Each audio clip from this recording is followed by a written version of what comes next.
আপনি যদি কারো উপকার করেন, আল্লাহ তাআলা কোনো না কোনো ভাবে আপনার উপকার করবে, যে কোনো মানুষের মাধ্যমে। বিশ্বাস না হইলে এই ভিডিওটা দেখেন।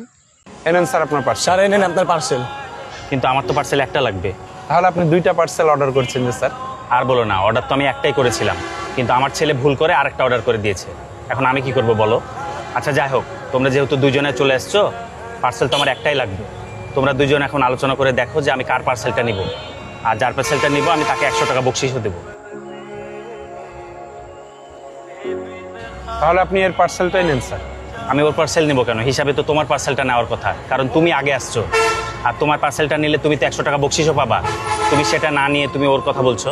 আসলে স্যার আমার কাছে বাইক আছে, তো এর জন্য আমি আগে পৌঁছে গেছি। যদি ওর কাছে সাইকেল না হয়ে বাইক থাকতো তাহলে ও আমার থেকে আগে পৌঁছে যেত। আর ওকে দেখে মনে হচ্ছে স্যার ও আমার থেকে বেশি বিপদে আছে, টাকাটা ওরই বেশি প্রয়োজন। আপনি পার্সেলটা ওর কাছ থেকে নেন স্যার।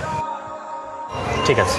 আরেকটা কথা কি জানেন স্যার, আমি যদি কারো উপকার করি, মহান আল্লাহ পাক কোনো না কোনো দিক দিয়ে আমার উপকার করে দিবে ইনশাল্লাহ। ঠিকই বলেছো। ঠিক আছে, তোমার পার্সেলটা দাও। এই যে তোমার পার্সেলের টাকা, এই যে 100 টাকা তোমার বকশিস। ধন্যবাদ স্যার। ভাই, দুনিয়াতে অনেক মানুষ দেখেছি, কিন্তু আপনার মতন ভালো মানুষ খুবই কম হয়। আপনার জন্য মন থেকে দোয়া রইল ভাই। আসসালামু আলাইকুম। ওয়ালাইকুম আসসালাম।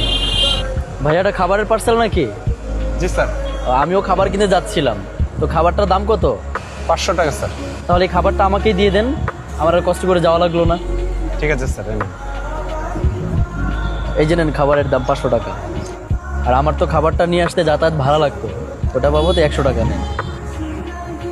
ঠিক আছে স্যার। আর আমি ওখানে দাঁড়িয়ে থেকে আপনাদের সব কিছুই দেখলাম। আপনি ওই ছেলেটার প্রতি যে উদারতা দেখালেন, এটা দেখে আমি মুগ্ধ হয়ে গেছি। ওই কারণে আমি খুশি হয়ে আপনাকে আরও 100 টাকা বকশিশ দিলাম। Thank you sir. আসসালামু আলাইকুম। ওয়ালাইকুম আসসালাম।